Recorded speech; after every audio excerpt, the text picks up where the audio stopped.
Hello, and welcome to our Drive to Thrive webinar series. We have created this series to provide business owners and entrepreneurs with connections with thought leaders and industry experts as we are all working to navigate the pandemic and times of uncertainty. And why have Carrie and I jumped into offering these? Because we really wanted to provide encouragement and practical tools that business owners can put into action now. Don't wait. Put these tools into practice in the current situation. And with the right mindset, we know that is what helps us focus through our fears and develop new strategies that are going to help us thrive now and as the new normal continues to emerge. My name again is Kyle Moss. I am founder of Experts Together, and we are a global life coaching and consulting practice that offers expert advice to help you and your organization become just a little more clear on who you are, ultimately aiming to add just a little more joy to your days. Hi, my name is Carrie Sawyer, and I am the founder and CEO of Diversity by Design. We help leaders to cultivate inclusive environments where their teams can do their best work. And Kyle and I are so excited to have you here with us today. So as we are checking off another week of shelter in place, we know that so many of us are working from home, working with remote teams in this virtual environment. Today we have two incredible experts on all around leadership, all around running teams. And so we are going to get some practical tips and insights on how we can help to make our remote teams more successful. I love that. Yes. Hey, there's our first guest. Kelley McCauley, founding principal at McCauley & Co., which is helping good leaders become great. Yes. Hi, Kelley. Hi, thanks so much for having me. Absolutely. And we've got our second guest, Trevor Blair, who is the CEO of Blair Search Partners. Welcome, you guys. Thank you. Pleasure to be here. Yeah. So Kelley, ladies first, of course, why don't you let us know who are you and a little bit more about the work that you do? So the past 20 plus years, I have spent being obsessed about helping leaders move from good to great. Mm-hmm. And it's mostly, I spend a lot of time with men, that's in the financial services industry. So these are hard charging, type A personalities, take no prisoners, we gotta win. And helping them not only create a vision that other people wanna be a part of, but creating a culture where people can show up and do their best every day. So it's not about piling everybody on your back and carrying them over the finish line. It's about creating an environment where they can be resourceful and together accomplish the goals of the organization. That's incredible. I love that imagery too of not having everyone on your back. Let's do it work, together and collaboratively. So that's incredible. Thank you, Kelley, for being with us. Trevor, can you tell us a little bit about your role and the work that you do? Absolutely. So I'm the CEO of Blair Search Partners. We are a boutique executive search firm based here in San Diego. We work with organizations across Southern California, primarily in the nonprofit and public sectors. So we are very laser focused on mission-driven organizations. We manage about 40 different executive search engagements on an annual basis. And we also provide career transition coaching services for individuals who are looking to make a move within their career. We also work with a lot of corporate folks who are looking to get into the nonprofit sector and help them get into that industry. Awesome. Very good. Well, once again, thank you two so much for being here with us. And so we are going to jump right into our panel questions. Today, we are all here to talk all about virtual teams and how we can manage them more successfully during life in a pandemic. So the first question is about collaboration. So collaboration is a huge part of our normal workday. Can you two talk to us about what has changed and how we collaborate and what has stayed the same in this pandemic landscape? And we're going to stick with our ladies first on this first question. Kelley, what do you think? So with regard to collaboration and live versus virtual, what I can say is it's only gotten harder. So that's really the thing that's changed the most. Collaboration is difficult even live because you've got so many distractions and priorities and maybe differing priorities. So what's happening is now you're in a world that is distractions on steroids. It's almost impossible to control your workday with babies and husbands and partners and friends and family and dogs and people whose agendas obviously are different than yours. So the thing that has happened is it's gotten harder, and your ability to focus, you need to strengthen in a time like this. Mm-hmm, mm-hmm. Great. How about you, Trevor? What things have changed, and what do you see also staying the same when it comes to collaboration? The stay the same part is people and relationships, right? I mean, no matter what sector you're in, really every job in every organization comes down to people and relationships. So that part has not gone away. But otherwise, I totally agree with Kelly that it has gotten much harder.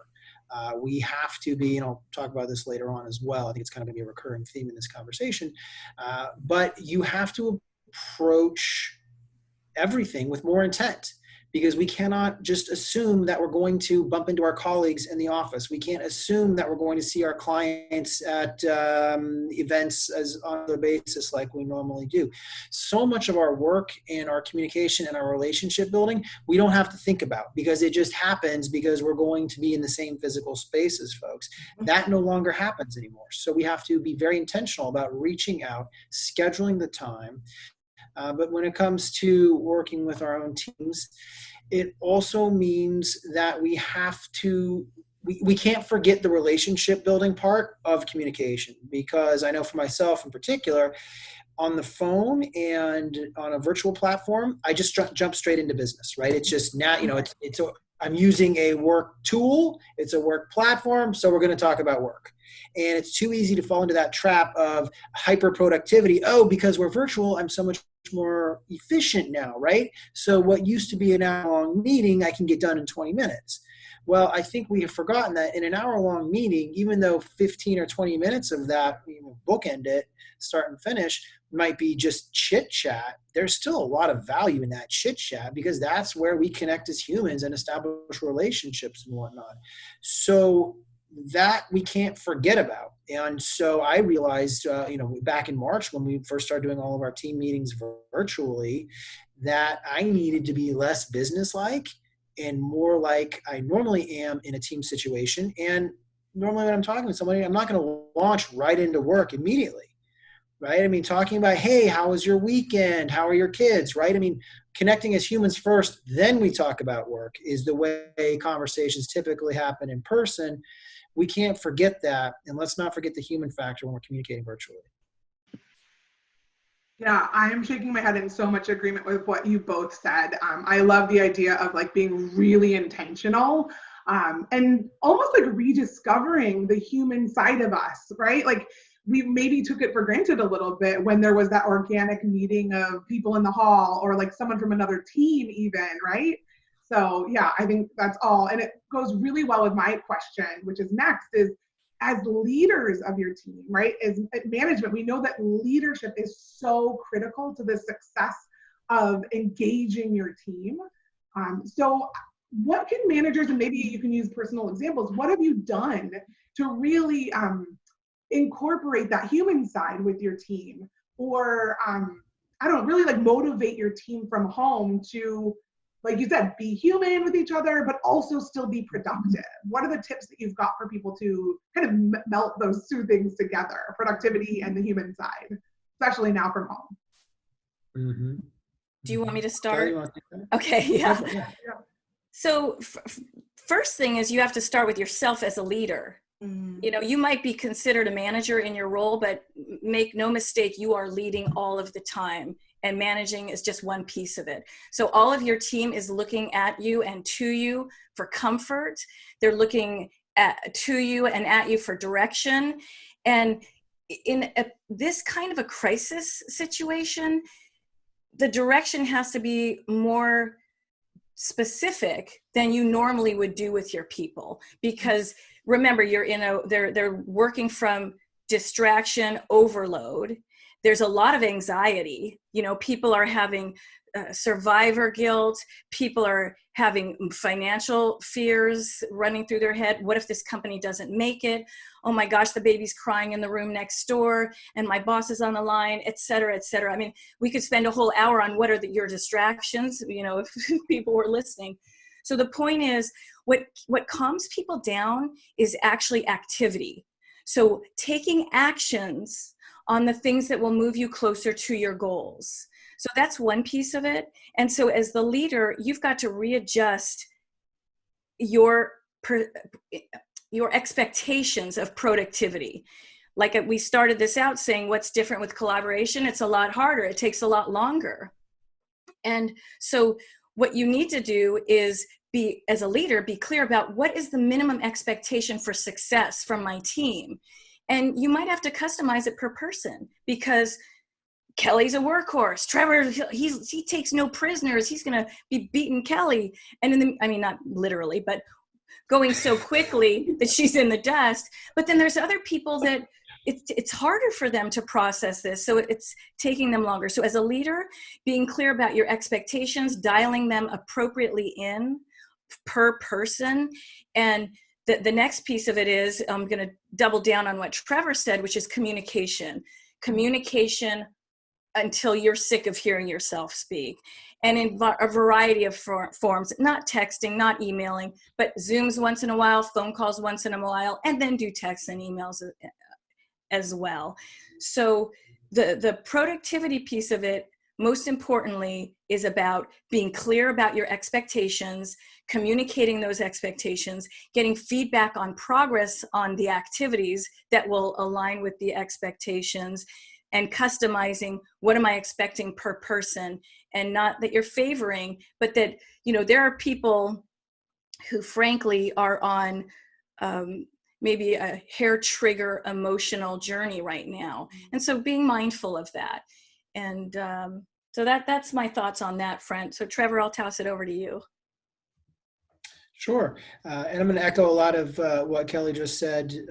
But as a manager, what you have to watch for is drift, right? Because we're now 6 weeks since we've seen our teams face to face, right? And so it's easy to drift apart, and all of a sudden we turns more into I, and I forget about thinking in terms of the rest of my team, because all I see is myself here on lockdown by myself.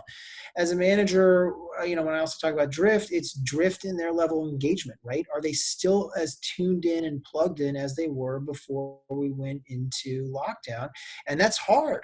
It's really hard to gauge that, because you don't have live in-person contact. So you can't read all those cues and signals, and, even the way someone carries themselves around the office, or overhearing somebody, making a bunch of sighs as they're sitting at their desk working, right?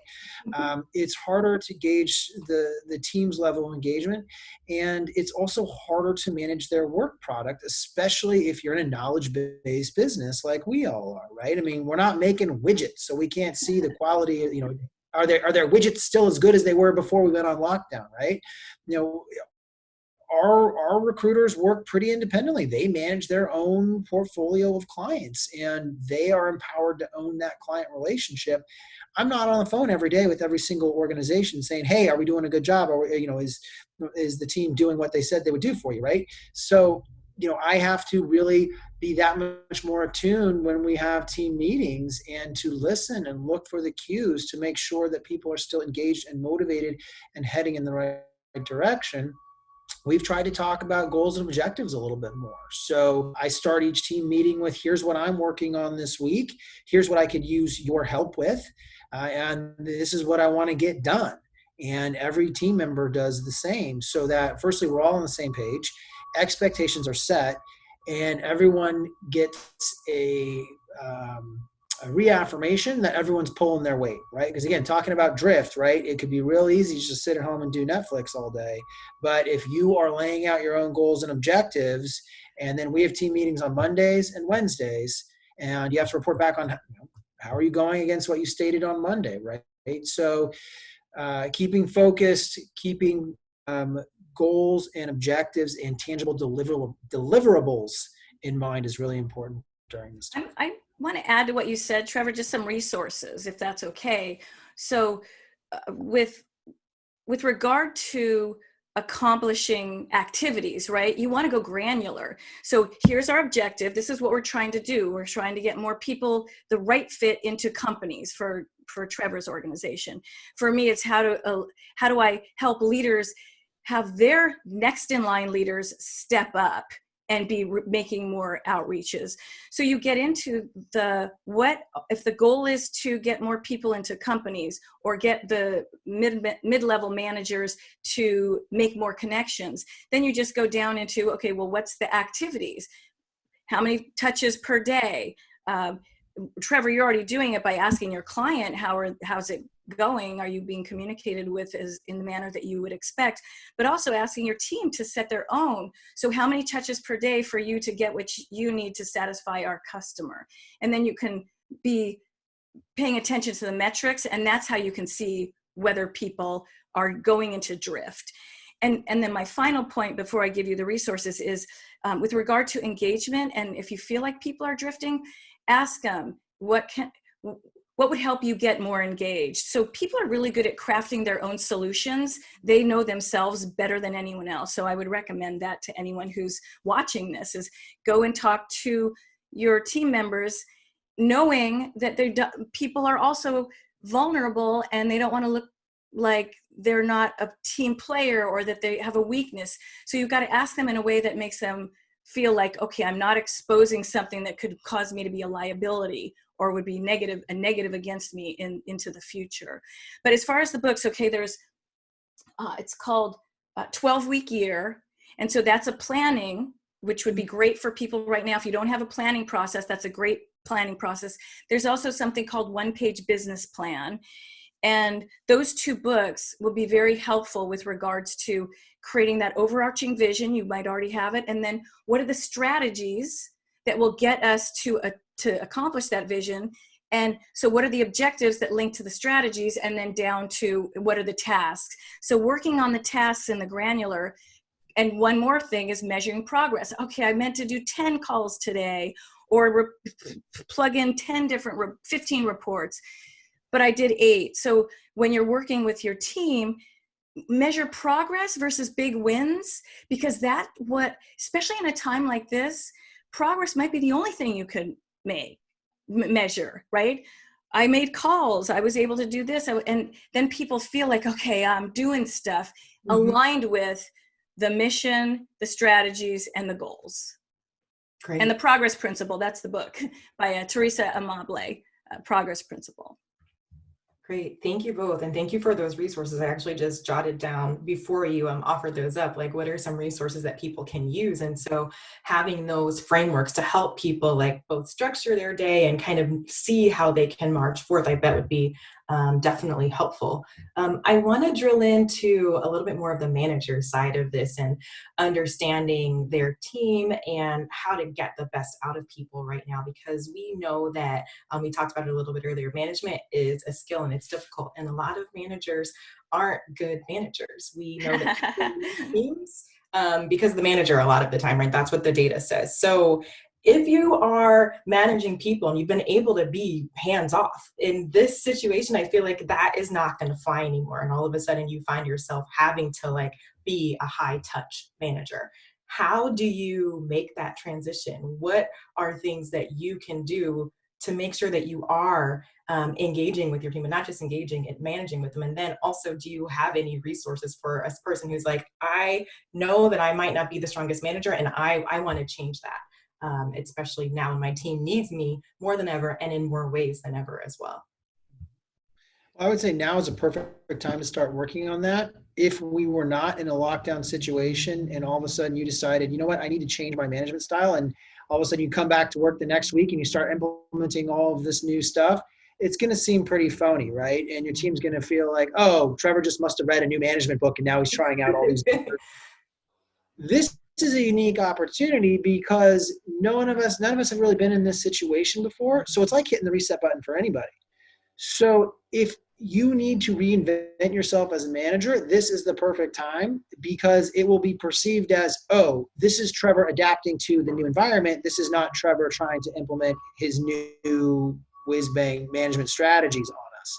So it has a little, I won't say authenticity, but it's more believable for the team, right? Because they see it as you changing your management style to adapt to the situation, not you trying to run new experiments or because someone else lit a fire under you that you need to be a better manager. So now is the perfect time to start trying this stuff out. And it doesn't have to be super complex. First and foremost, ask yourself, how do I like to be managed? Usually, like you were saying, Carrie, team members typically know what the solution is that they need on their own, right? And they'll tell you. Same thing. We all know good managers when we see them. So firstly, ask yourself, how do I like to be managed, especially in this new environment? Nobody likes to be completely hands-off. Nobody likes to feel adrift like they're an island and they never hear from anybody. Some of the tools that I think managers can use, because also you don't want this to become stale, right? Because working from home could become quite stale because we sort of fall into an accepted level of disconnectedness. And you don't want that to happen. So how do we keep it exciting? How do we keep it new and dynamic, right? And some of the things you can do are getting people out of their comfort zone. Now is a good time to assign people big, hairy, audacious challenges and projects, right? And if they fail, to a degree, you can kind of blame it on the new normal. Oh, well, it was the operating environment. If we'd been able to do this in person, it probably would have gone better. It protects their ego. They get a soft landing, et cetera, et cetera. So experiment, use this time to try new things. And then also look at what are team goals and team projects and team assignments that we can get working on that will force people to work together more. If you've got a bunch of individual contributors and they're all doing their own thing, think up a team project that will force them to be accountable to each other, spur a little more day-to-day interaction as well. So rethinking what needs to get done in the organization and what does work look like? Does it have to be so individualized? Great, thank you. And I would add the communication. I know I already said it earlier. Communication, without it, your organization and team are in peril, absolutely in peril. So I can give examples of what some of my clients are doing to stay connected. So it really piggybacks on what I said earlier, which is you got to have a plan. You got to communicate that plan to people, and then you've got to have actions that will lead you to achieving the plan, and weekly communication on progress on those things. So that's one way on the engagement piece. But Trevor's right. It's so easy to just get bored. So the cool thing is it doesn't have to all be the manager. There are people on the team that love to get people connected and engaged, and so you pick them first. But I can tell you that one of a leadership program that I just launched, it was supposed to be live and we took it virtual. And what an idea they came up with was put up a picture of yourself into the Zoom chat, the Zoom video, and then describe yourself based on the picture. So this is a group of 13 people that in 15 minutes suddenly became very connected because they heard a backstory and saw a picture of what's most treasured in these people's lives. So vroom, guards came down. So that's one thing. I've got clients who are they're calling them yappy hours because apparently people with their dogs would get on with their dog and they would drink their whatever a beverage of choice. And so instead they're doing it with their team. And for me, this was a different group. And I said, because it's a business session, I don't want to leave it to chance. So I did some facilitation and we moved people in and out of groups and did questions. Some of them were personal, and then others of them were along the lines of what can we achieve together. So Trevor was talking about create projects with teams. Well, you get them on Zoom, you pull them into their breakout rooms, and they can start brainstorming on that front. So what people love, they love to be asked for their feedback on ideas. How can we make this bigger? I'm more concerned now. I feel like people are settling into this new crazy way of working. They're settling in. I don't know that we're not going to say they're doing terrific at it, but they're doing well enough. But very soon we're going to get a rebound. Not everybody, but the point of the matter is we got to get what's going to happen when we get to the rebound, and how can we be ready for it? People are going to start coming into organizations. That's going to trigger some stuff in their brains that might be great. Some people are like, I can't wait to see grown-ups again and hug them if we're allowed to. But then there's others that say, my gosh, I got to feed my child during the break. So I was able to exercise more. You've got the people that are going to be more fit coming out, and you got people that are going to have to go to Weight Watchers coming out, right? There's so many different ways of going through this, but the point is creating the think tanks on we're going somewhere that we're not right now, and how can we meet that in a way that has us move quickly to the most positive outcomes possible. So there you go on engagement from Kelley McCauley. Thank you, Kelly. Yeah, those are great. And I'm glad that you kind of took it to a more personal angle, because my next and last question for you guys is that more personal question, right? We keep saying we're working from home, but the distinction is actually that you're at home working during a crisis, right? Like, it's not just working from home like it used to be if you did it occasionally. So what personally, maybe for yourselves, what is the advice that you can give to managers and to just individual employees and individuals about how you balance the two things, right? I know, Trevor, you and we both have young kids. I'm half the time just waiting for one to pop in and like do something really weird in the background. It's a balance. How do you strike, or how have you over the last 6 weeks found opportunities to strike a balance, and what advice can you give for others to do the same thing? I focused on my mindset, and I used to be a real hard ass on that stuff, right? If this is a work meeting, it needs to be focused and professional, and it doesn't look good if your dog goes running across the screen, or your kid, from that way, this way, or that way. And I quickly learned that, like you said, this is not working from home. This is working, and it's just life wrapped around it. And I flipped my mindset, right? So I didn't implement any strategies or try to change anything. I changed the way I looked at the situation and embraced it.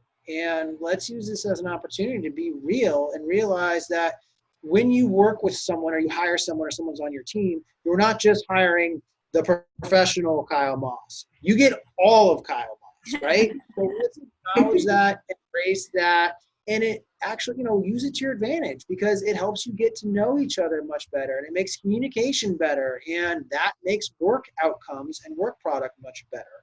And so, have a laugh about someone's kids, running through the middle of a virtual team meeting. Acknowledge it. Use it to, lighten the load a little bit, lighten the atmosphere, et cetera, but enjoy it, because we may go back to normal, and this will be a distant memory. And so let's have fun with it while we can. You'll find a way to get the work done regardless, with all the interruptions and whatnot. But let's just, realize that it is what it is. Let's all be human. Let's all acknowledge that everyone's guard is down a little bit more. Let's use that to get to know each other and build better, stronger teams and healthier organizations and cultures, and use it to our advantage. Yeah. Trevor, I saying what you just said about your own mindset shift, because that's a big deal. That's one of the hardest things to do, is to change your mind, right? You see yourself as one way, and that's the way I am. Well, and this global crisis, which, by the way, it could ricochet. We might get into we're back to something that looked kind of like before, but not what we're just recently. And then we could go back into it. So it's kind of, we don't know what we're going into, but part of the silver lining, I feel, is this getting to see the whole person, like Trevor just said. And I do want to underscore, it is not easy to change your mind like what Trevor just confessed to. And it's so impressive, because if you want to be successful as a leader, you better be able to adapt and you better be nimble. So that's critical, because, and people will follow you. For me, my mindset had to change from, I was fine if the dog ran across the screen in my client's world. I didn't care what happened in their world, but my world, I was more strict on. And I've been working virtually for 23 years, maybe even 25 years. So I had it really dialed in with how the child care and the husband and all that fun stuff. And so, yeah, Trevor, like you, well, I'm doing a video for LinkedIn and my kid pops her head in the door. It's okay. Just, I do this, right? So I'm much more, and it's really, like I said, I think precious to see people's real lives besides their professional front. And during one of my meetings, again, with a group of about 20 people, I asked the gentleman a question. He said, could you come back to me? There's a screaming toddler in the next room and a baby who's trying to out-scream the toddler.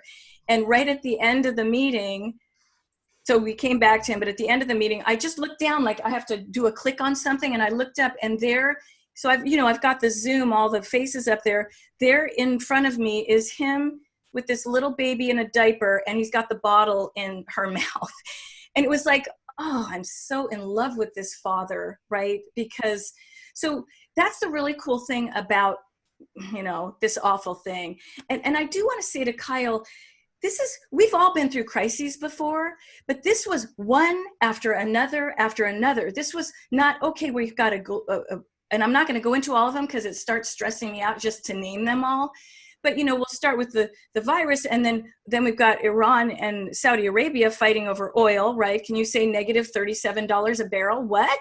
So it's just been so many things piled on top of each other. So I think really give yourself a break. Understand you're doing something very hard, and also love the people around you. We'll miss them when they're gone. Sure.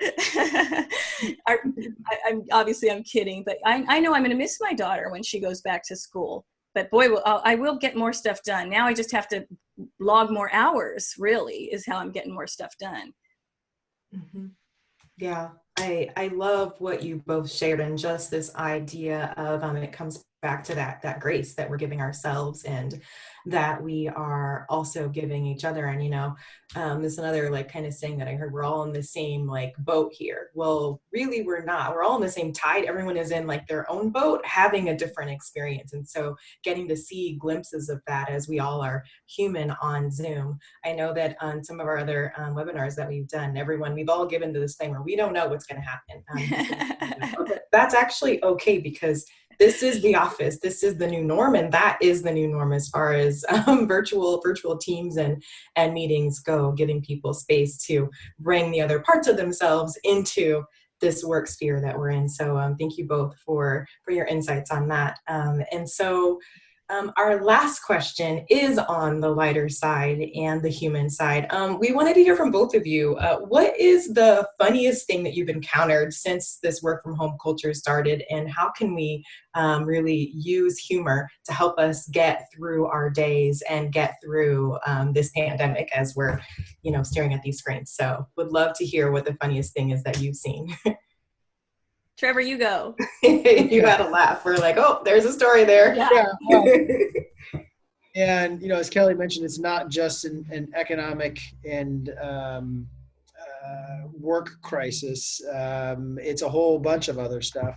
I was chairing a board meeting a few weeks ago, and, don't waste a good crisis. This is what they say, right? So we decided to start potty training our 2-year-old because we figured, well, we're on lockdown. We'll be at home a lot more to, observe her and get her through this, right?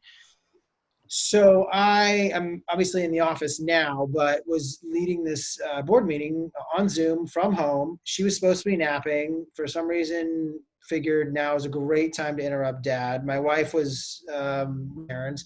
So I had to excuse myself from the board meeting, run upstairs, grab her, bring her back down. And then at first everyone's like, oh, cute, 2-year-old, and she's smiling and just bouncing on my knee, going through the board meeting. And within a few minutes, I started to feel some additional warmth on the pant leg. And I was actually suited up just like this. And so I had to continue board meeting, keeping her happy, knowing I was getting peed on, and keeping my game face on at this meeting, and got through it. That's awesome. That's an awesome story. I'm so glad you remember. That's amazing. Then I changed the diaper. Then I changed my suit. Dry cleaners are opening back up soon, I heard. So I'm just impressed that you had like the bottom half of your suit on also. Like, most of us are just top up. Oh, that's the other thing. My other philosophies, you hear so many people say, well, with the Zoom, who cares what the bottom half is? You can put on a shirt and tie and just be sitting there in your boxer shorts if you want. But you know what? You never know when you might have to get up. And, like Kelly said, sometimes people can see what's below the screen. So why risk it?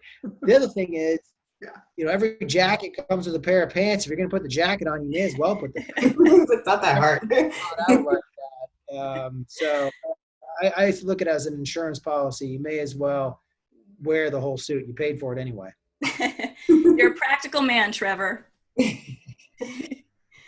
So the funniest thing that happened to me is happening now. If when Trevor was talking, or maybe it was you, Carrie, this B-52 bomber mosquito, Daddy Longlegs, just flew right in front of me. And so I gripped my pants and said, don't move. If it lands on you, it will not kill you. Just pretend like nothing's happening. And it's still flying around here somewhere, but thankfully it didn't come across the screen. So yes, you'll see me kind of go track with a mosquito across the video when you guys are watching it later. I'll be on the lookout for that. On the camera, because then we're going to see the gut on your screen. Oh, that's good. Awesome. I know, you made me think, Carrie, like what has happened. I feel like the funniest thing that's happened with me is my son came in and he had a booger. He's like, booger. And I'm like, I've told you so much, just go get a tissue. Like, don't give the boogers to me. Like, I don't need it. You're like, why? No, why? But you're also like you're like grabbing it and like pushing it slowly out. So, what about you, Carrie? What's your funniest thing so far? It's been pretty calm for me because I'm in a different maybe situation than some other people, but it's me and my partner who live here, and my partner is working. He works outside with very little contact with people. So he's gone during the day. And so he's gone right now. I don't think he's coming home anytime soon. So I haven't had anything outside of things toppling over or falling or like dropping my pen, but I know that would you like to borrow my 2-year-old? We can check. I'm like, it's kind of like a regular work day for us because he goes to work and then he comes home and I'm by myself. But the only difference is that I can't like leave and go anywhere. So the by yourself starts to drag a bit more than it would in a regular situation. So yeah, I'm longing for a by myself day. I don't know, maybe in 10 or 15 years I'll get one. Go and tag in both of you. One day I'll be Trevor, one day I'll be Kelly. Yeah. You can come and hang out at my condo. Nice. That's amazing. Well, thank you guys so much for having a really insightful conversation about the human side of management and the importance of, I love like the creativity that's coming out and your opportunities in management right now. So thank you so much for giving us this time. I really appreciate it. And I know our audience will too. So before we end and say goodbye though, Kelly and then Trevor, can you tell folks if they're willing or wanting to connect with you, where can they find you? Sure. You can find me at Kelly, Kelli, at McCauleyandcompany.com, but we abbreviate it. So that's McCauleyandco.com. And I'm happy to answer any questions, brainstorm with you, just let you vent if that's what's required. Thank you. Awesome. And we are at blairsearchpartners.com, and LinkedIn is also the best way to connect with me on social. Perfect. Well, thank you guys so much again. Happy, what day is this? Wednesday. Happy Wednesday.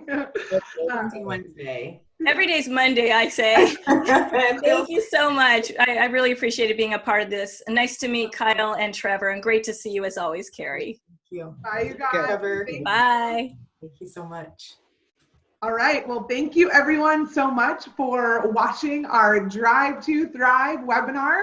We will be sure to continue sharing content, again, for business owners and entrepreneurs. And again, if there's ever any resources that you think Carrie and I can provide you, don't hesitate to find us. You'll see our information on the screen. Yes, and again, thank you so much. If you have a great idea for a topic, or you know some experts that have a message to share during this time to help us all thrive, please definitely reach out to us at the email address that's on the screen. We're just excited to be able to connect with people, to connect you with information, and just to give ourselves strategies to get through this time, but then also to thrive once we get into the new normal, whatever that looks like. So thank you very much, and we'll see you next time. Yay, bye. Bye.